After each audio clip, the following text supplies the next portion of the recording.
Coucou tout le monde, j'espère que vous allez bien. Donc on se retrouve pour une nouvelle petite guidance qui va commencer tout de suite.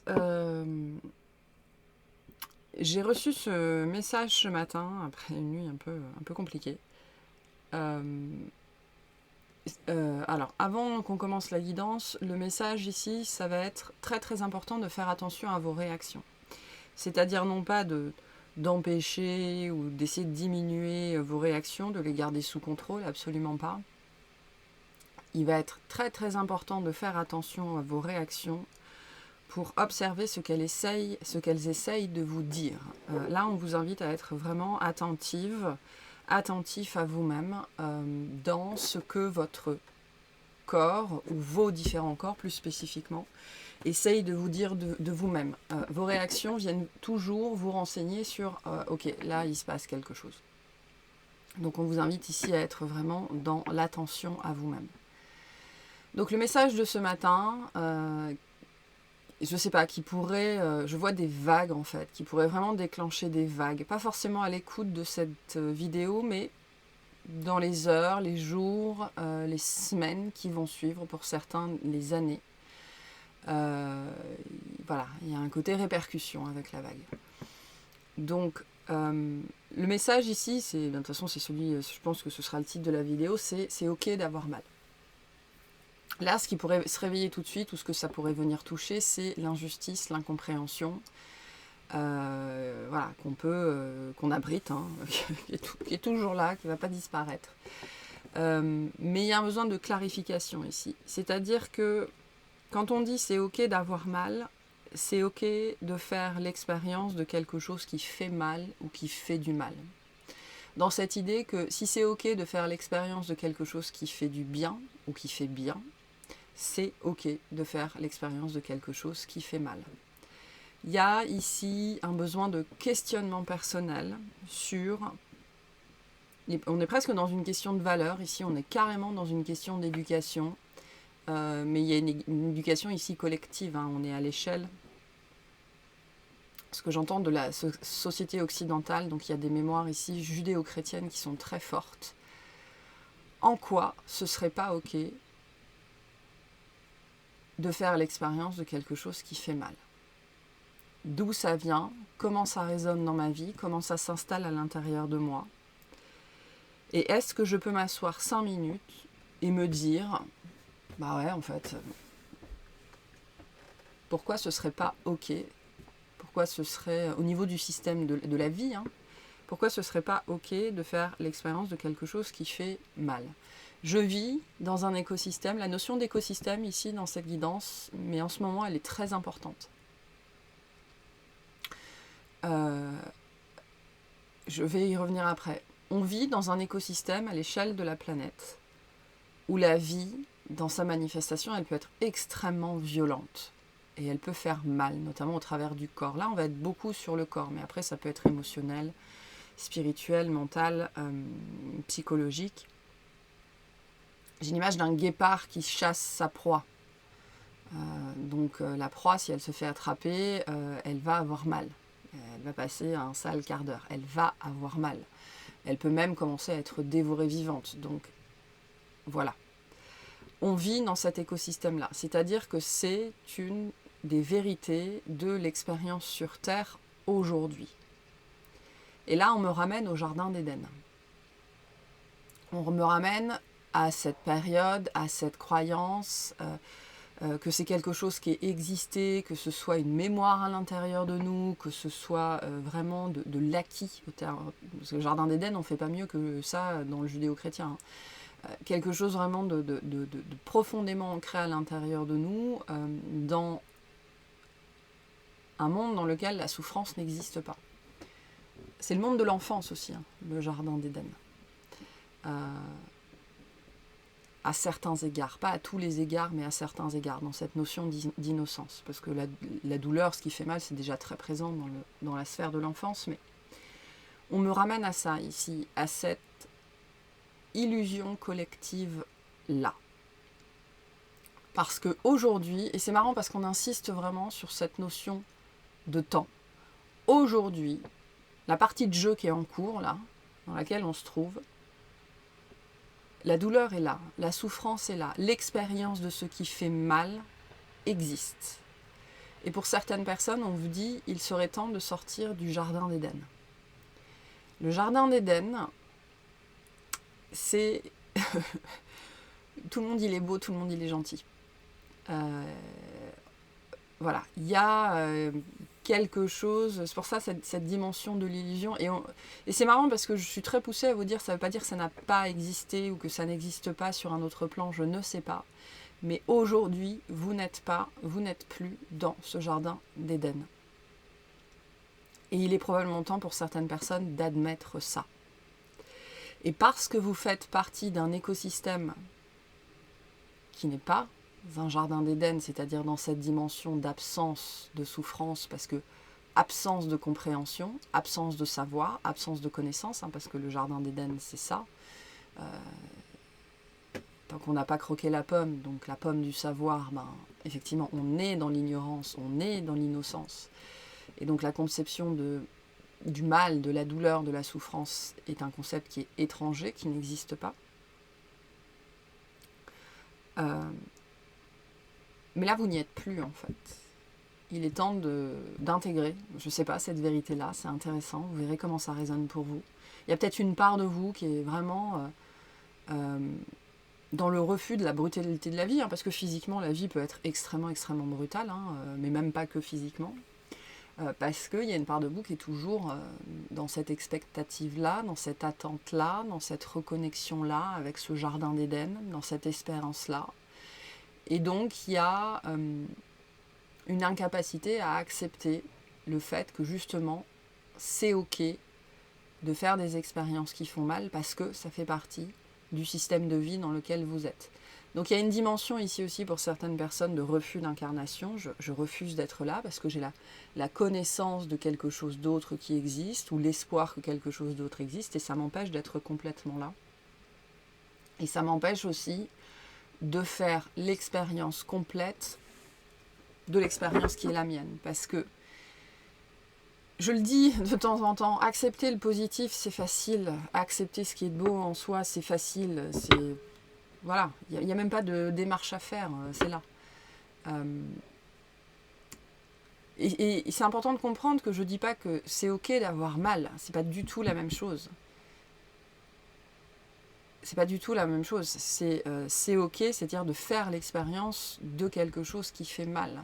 Il y a cette notion ici d'expérimentation au travers de l'environnement, l'écosystème dans lequel on vit. Et cet écosystème, il est... alors, il y a cette notion de dualité dans les extrêmes, il y a aussi toute une nuance entre les deux, mais il est fait comme ça. Et je ne sais pas comment vous l'expliquer plus précisément, parce que moi, c'est vraiment... C'est descendu à l'intérieur de moi très profondément ce matin, donc, et c'est... Voilà, c'est OK d'avoir mal, en fait. OK.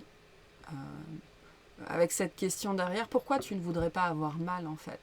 Qu'est-ce qui, au-delà de la notion de douleur, de souffrance, que c'est agréable, que c'est pas désagréable, que c'est désagréable, etc., etc., il y a vraiment une vraie question ici, une vraie question sur pourquoi ce serait pas OK d'avoir mal. Si c'est OK d'avoir bien, on va dire ça comme ça, pourquoi ce serait pas OK d'avoir mal ?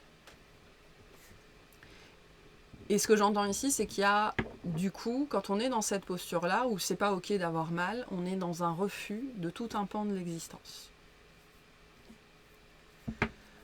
On est dans un refus de tout un pan de l'existence, on est dans un refus d'un tas d'expériences, parce qu'on n'arrive pas à les assimiler, on n'arrive pas à les intégrer, on n'arrive pas à accepter de vivre ça. Et quand je dis vivre des choses qui font mal, ça peut être n'importe quoi, ça peut être moi qui suis en train de faire une guidance et qui suis dérangée en pleine guidance et ça me saoule en fait. Ça, c'est une expérience qui fait mal, qui est désagréable. Donc c'est pareil, le champ de manifestation de ces expériences-là, il peut être très très très très très vaste. Ça peut être vraiment de la violence à juste le dérangement. Donc pourquoi cette expérience-là ne serait pas OK ? Et je n'ai pas de réponse aujourd'hui. Je ne suis même pas sûre d'avoir à continuer la guidance. Je vais quand même tirer l'une carte parce qu'on va aller clarifier un peu le message. Mais pourquoi ce serait pas ok d'être dans l'inconfort? Pourquoi ce serait pas ok d'être triste? Pourquoi ce serait pas ok de vivre quelque chose d'injuste? Pourquoi ce serait pas ok? Pourquoi? Voilà. Et ce que j'entends derrière ça, c'est un message qui vient tout doucement.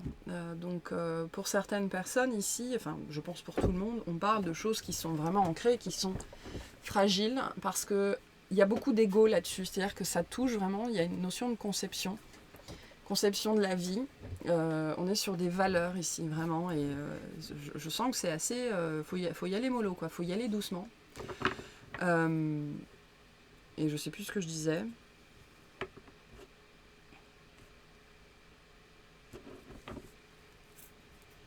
S'il vous plaît.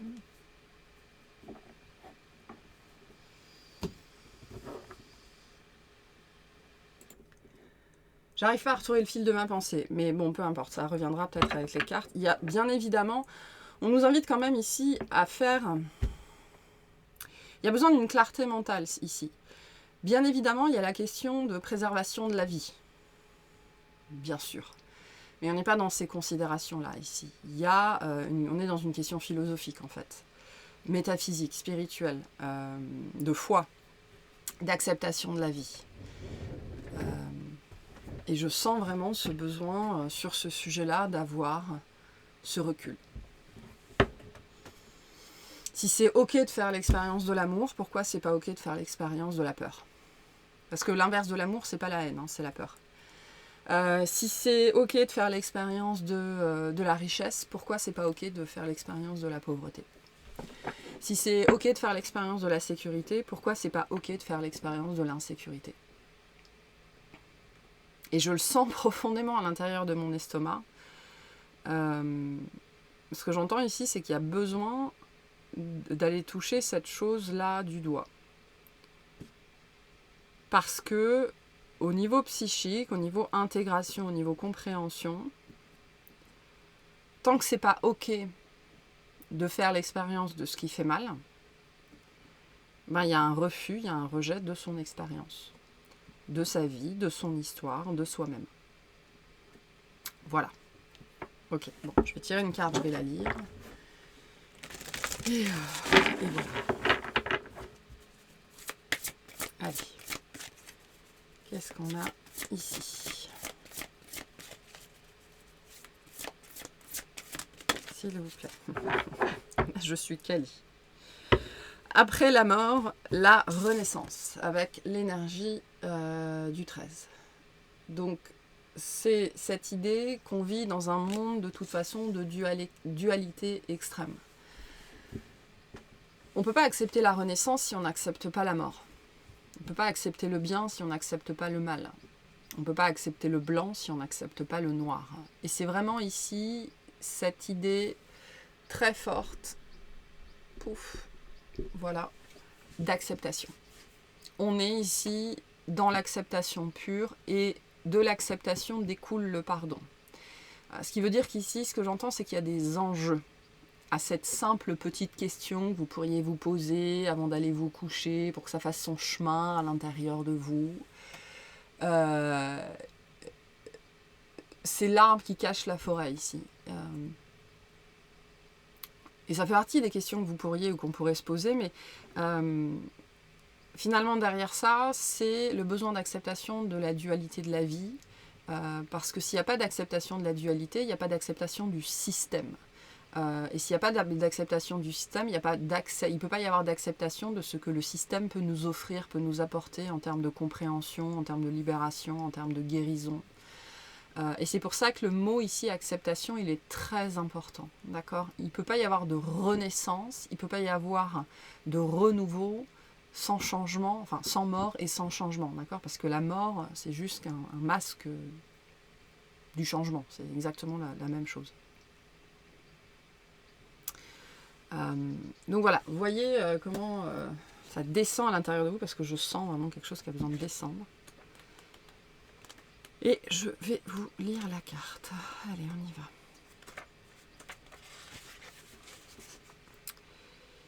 Kali a la peau bleue et la déesse hindoue de la naissance, de la mort et de la renaissance. Dans ce jeu, elle représente la phase de destruction du cycle naturel et son rôle est de dissiper tout ce qui est devenu inutile. On la peint souvent en train de danser avec des épées et on dit qu'elle coupe la tête de tous ceux qui ne tiennent pas compte des cycles naturels. Son collier de tête décapitée symbolise la fin de l'esclavage engendré par l'esprit hyper-analytique, celui-là même qui empêche d'agir. Cette déesse très protectrice est extrêmement puissante et sa férocité terrifie souvent les âmes timides qui craignent les actions décisives. Cependant, c'est aussi une mère et elle fournit de l'aide dans les affaires liées aux enfants, aux parents et aux phases de transition douloureuses. L'énergie de Kali opère dès la réception de son message. Lâchez prise et permettez-lui de vous venir en aide. Vous avez besoin de vous débarrasser du passé inutile et de prendre de puissantes décisions concernant votre vie. Kali vous parle. Je danse dans le feu et je manie l'épée pour trancher les liens énergétiques qui vous retiennent. Je ne crains pas l'inévitabilité de la mort, car chaque acte de destruction est en réalité un acte de création. Mais il ne s'agit pas de destruction brutale et sans objet. Je ne fais que nettoyer tout ce qui draine votre énergie et j'abrège ces relations qui vous freinent. Que vous en ayez conscience ou non, vous m'avez appelé et je suis venu déblayer le chemin. Détruire ce dont vous rêviez de vous débarrasser. Quelque chose doit mourir, qui renaîtra ensuite, car rien ne meurt et tout change. Le moment est venu, je suis faite d'énergie feu, je suis la grande mère. Tandis que je danse, la mort qui vous fait face vous apporte une nouvelle vie. Donc peut-être que ce message, il est vraiment pour des gens qui sont dans cette phase-là, en tout cas en ce moment. Ok, il faut aller dans cette direction-là. Mais qui seraient dans un refus, un rejet de cette direction-là. Pourquoi je dois vivre ça? Pourquoi moi? Pourquoi c'est si compliqué? Pourquoi ça doit être comme ça? Parce que. Il n'y a pas d'autre message en fait. Parce que. Et peut-être que pour certaines personnes, cette appréhension intellectuelle pourrait vous aider. C'est ce côté, ok, si je suis ok pour accepter le positif dans ma vie, qui est une polarité, ok, pourquoi je suis incapable d'accepter le négatif dans ma vie? Bien évidemment parce que c'est désagréable, il y a une vérité physiologique derrière ça, une vérité physique, émotionnelle, ok. Mais ici, je sens vraiment ce côté, il faut prendre du recul ou prendre de l'avance en fait. C'est-à-dire qu'il faut réussir, il y a une ligne, il y a un problème, il faut réussir à se mettre d'un des deux côtés pour se dire, ok, il y a la réalité de la vie, mais derrière ça, il y a une conception de la vie. Et la problématique ici, c'est la conception de la vie. Voilà. C'est même pas ce que vous vivez en fait. Ce sont les principes. Il y a des principes de vie ici qui sont extrêmement restrictifs. Parce que ce qui fait mal, ça fait partie de la vie. C'est-à-dire que vous êtes... Ce que j'entends ici, c'est que vous n'êtes plus dans le jardin d'Éden. Vous n'êtes plus un enfant. Il y a quelque chose comme ça ici, un besoin d'acceptation très fort, en fait, de la réalité dans laquelle vous vivez sur un aspect philosophique, métaphysique, intellectuel. Voilà. Il ne s'agit même pas de la matière ici. Il s'agit des conceptions que vous avez et qui sont ultra limitantes. Parce que ce qui est lumineux, c'est ok, et ce qui est sombre, c'est pas ok. Sauf que là, la vie, elle doit être très compliquée. Le message divinatoire. Côtoyer Kali est une expérience intense, mais nous avons tous à le faire tôt ou tard. Si vous avez tiré cette carte, vous éprouvez en ce moment l'énergie du feu. La Grande Mère vous enseigne à accepter les changements auxquels vous avez résisté jusqu'ici. Elle purifie et change tout. Vous ne devez pas rester immobile car le mouvement est essentiel quand on travaille avec l'énergie de Kali. La férocité de sa nature teste vos propres forces. Pourrez-vous faire ce qui doit être fait et continuer à danser? Êtes-vous capable de vous réjouir de la purification des vieilles énergies et d'avancer sans hésiter? Vous sentez-vous prêt à dire oui à ce qui vient vers vous à travers le feu de Kali? Arborerez-vous fièrement les leçons apprises comme elle le fait avec son collier, sachant que la mort n'est qu'une incarnation à l'intérieur d'une incarnation, une nouvelle existence dans une nouvelle existence, une vie née du feu. Voilà. Et je pourrais presque m'arrêter là en fait, parce que le message est passé, mais ce qu'on va voir, vite fait, les résistances. Ce que j'entends ici, les résistances. Qu'est-ce qui résiste? Alors il y a plusieurs plusieurs messages. Il y a qu'est-ce qui résiste?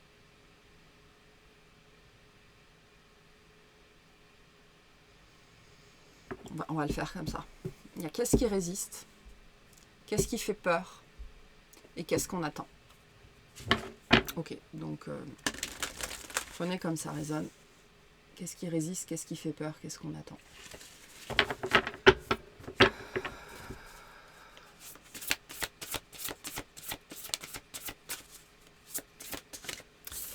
Le refoulement, donc le refus.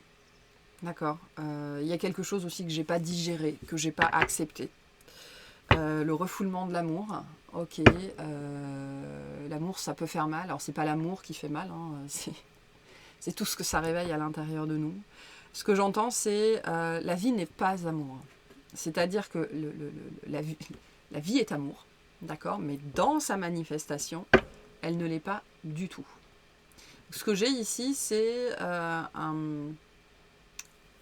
refus de la brutalité, un refus de la férocité. Et c'est intéressant parce que je vois vraiment le monde animal, quoi, le règne animal, les fauves, un guépard qui chasse une antilope, un lion qui est en train de festoyer sur je sais pas quoi. Donc vraiment, cette notion de brutalité et de férocité qui est extrêmement présente, qui est animale et qui est à l'intérieur de nous. Donc la résistance ici, elle concerne le refoulement de sa propre bestialité. Et on est tous des bêtes, d'accord? On le voit, à chaque fois qu'il y a des mouvements sociaux, à chaque fois qu'il y a des émeutes, à chaque fois qu'il y a quand il y a eu le Covid ou des choses comme ça, le vernis de la société, il s'effrite très très très très rapidement. Donc il y a un refoulement de sa propre bestialité. Voilà. Et là, on va chercher assez loin dans la psyché, on va chercher dans le cerveau reptilien, d'accord? On va chercher dans le système limbique. Donc ici, alors vous pouvez prendre les 3 messages, vous pouvez prendre les 3 cartes, vous pouvez prendre juste celle-là, ok? Vous verrez ce qui résonne avec vous. Mais la résistance ici, elle est sur le refoulement de la bestialité. Alors déjà de la brutalité de la vie, de la férocité de la vie, mais aussi de sa propre bestialité, d'accord? Parce on a tous la capacité d'arracher la jugulaire de quelqu'un d'autre avec les dents. Ça c'est réel, ça existe. On peut tous faire ça physiquement. C'est à l'intérieur de nous. Et on a tous des mémoires de ça, et on a tous des pulsions de ça, et on a tous ressenti face à quelqu'un un jour, je vais te tuer. Mais vraiment, quoi, je le sens profondément à l'intérieur de moi. Donc la résistance ici, le refoulement de sa propre bestialité. La peur. Soyez très attentive à vos réactions physiques, à vos sensations, à vos perceptions. Voilà, ça c'est important pour ce message-là. La peur ici, ce qui fait peur.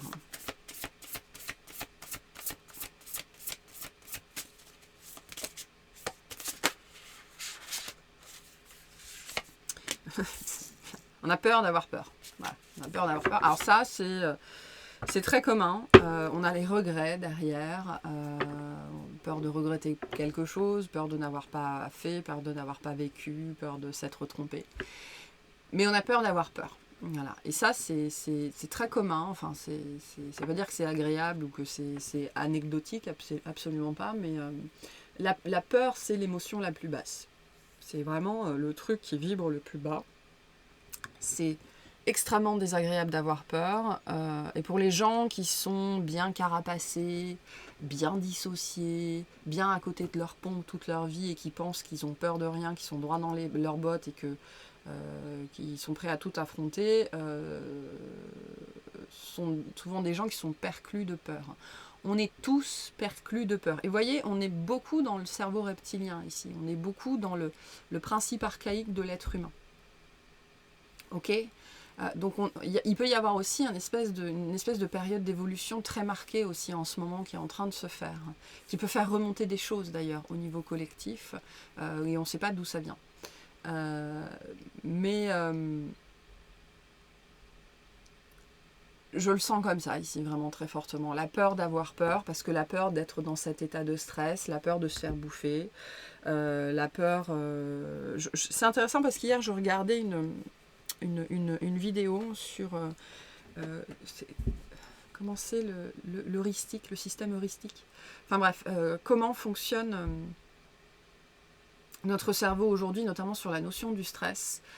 Notre être, notre cerveau, notre physiologie, elle est parfaitement calibrée pour vivre des stress extrêmement intenses, mais très très courts. Voilà. Se faire bouffer par un lion. Voilà, soit on s'en sort pas, soit on s'en sort.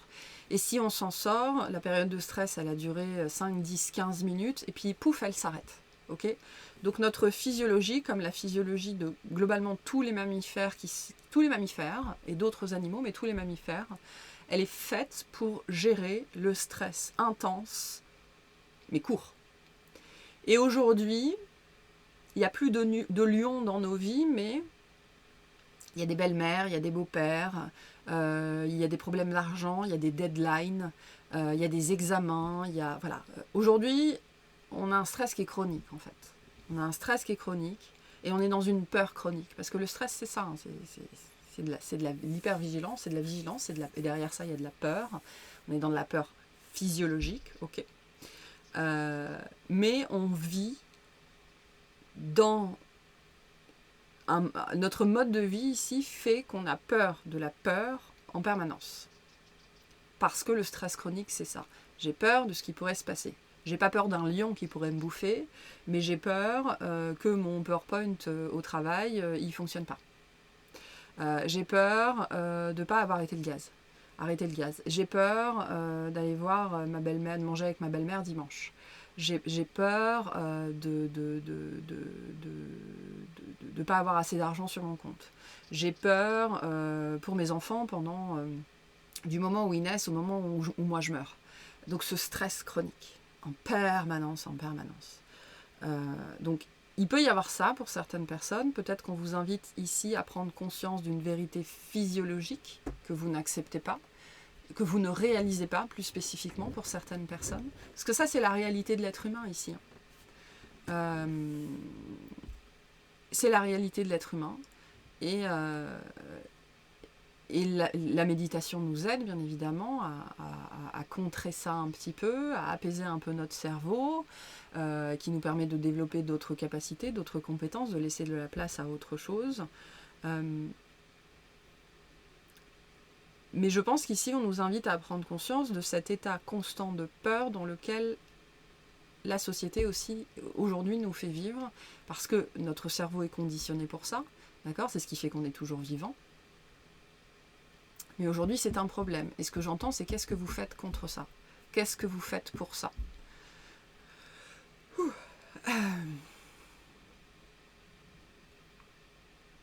Et c'est pas qu'on a peur d'avoir peur. Pour les gens qui auraient du mal à passer à l'action, on vous dit c'est pas que vous avez peur d'avoir peur. Non. C'est quoi ? C'est pas que vous avez peur d'avoir peur, c'est que vous avez peur de continuer à avoir peur. C'est qu'au travers de ce que vous essayez de mettre en place, que votre situation en fait ne s'arrange pas, ne change pas. Parce que si vous changez votre réalité dans la matière, ça va être bien pendant un temps. Si les peurs intérieures elles sont pas réglées, notamment la peur de la bestialité, la peur de la violence, ça va rester en fait. Donc pour certaines personnes, peut-être que ce qu'on vous dit aussi ici, c'est de réaliser que la peur de vous-même, dans une certaine mesure, la peur de ce dont vous êtes capable, c'est le problème. Parce que l'être humain est capable de tout. Peut-être des gens qui doivent entendre ça. L'être humain est capable de tout. Du pire comme du meilleur. J'ai peut-être des gens ici qui ont assisté au pire et qui ont très peur de faire la même chose parce qu'ils sentent que c'est présent à l'intérieur d'eux. Mais c'est normal, vous êtes un être humain. Et comme tout être humain, vous êtes capable du pire comme du meilleur. Ce qui vous sépare du pire, c'est la conscience que vous avez de vous-même et la connaissance que vous avez de vous-même. C'est pour ça que là, c'est ça le problème. On vous dit c'est de ça dont il faut avoir conscience. Ok. Et ce qui manque, s'il vous plaît.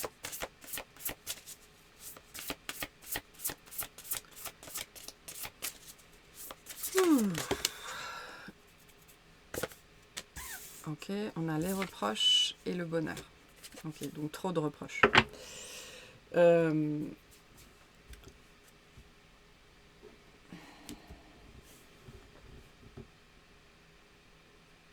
On aurait pu avoir la carte de la bienveillance, c'est ce qu'on n'a pas eu. On a eu les reproches et le bonheur. Donc moi j'ai quelque chose, ce qui manque, ce sont des paroles. Alors les pensées aussi, parce que les reproches ça peut être dans la tête. Là, de toute façon on est dans la tête ici, c'est sûr. Je parlais beaucoup du cerveau, du système archaïque, du cerveau reptilien, on est dans la tête. Il manque, ce que j'entends c'est qu'il manque des paroles heureuses. Il manque des paroles de réconfort. Il manque des paroles de réassurance. Ou des pensées, d'accord. Ici, on investit,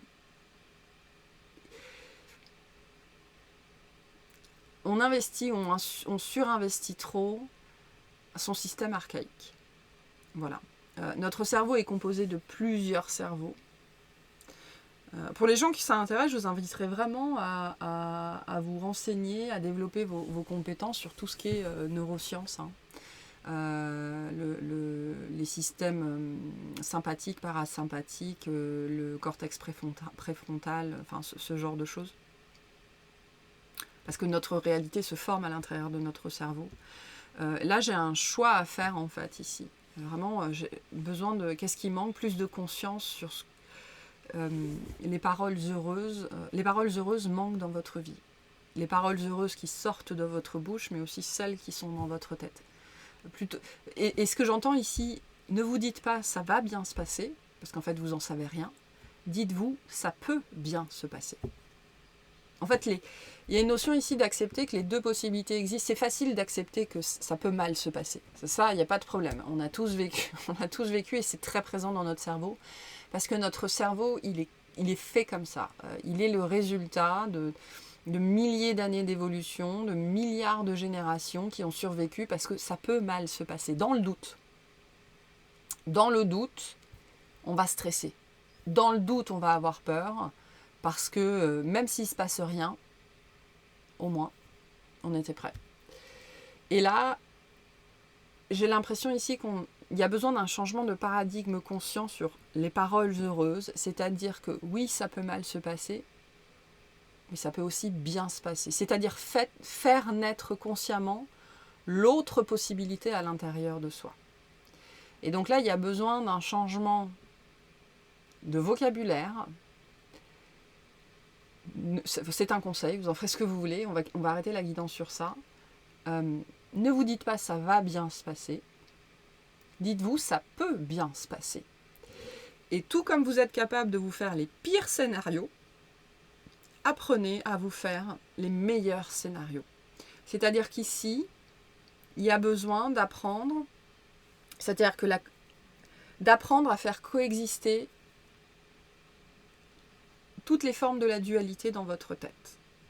Voilà. C'est aussi au travers de ça que vous allez arriver à l'acceptation que le pire comme le meilleur de la vie et de vous-même existe et que c'est ok, parce que c'est ok d'avoir mal. Et donc, changement de discours, ici c'est ce que j'entends. Changement de discours, changement de mode de pensée. C'est pas une question de ça va bien se passer, parce qu'en fait vous en savez rien et votre cerveau il sait très bien que vous en savez rien. Mais par contre, ça peut bien se passer. Directement, ça ouvre un autre univers de probabilités en fait.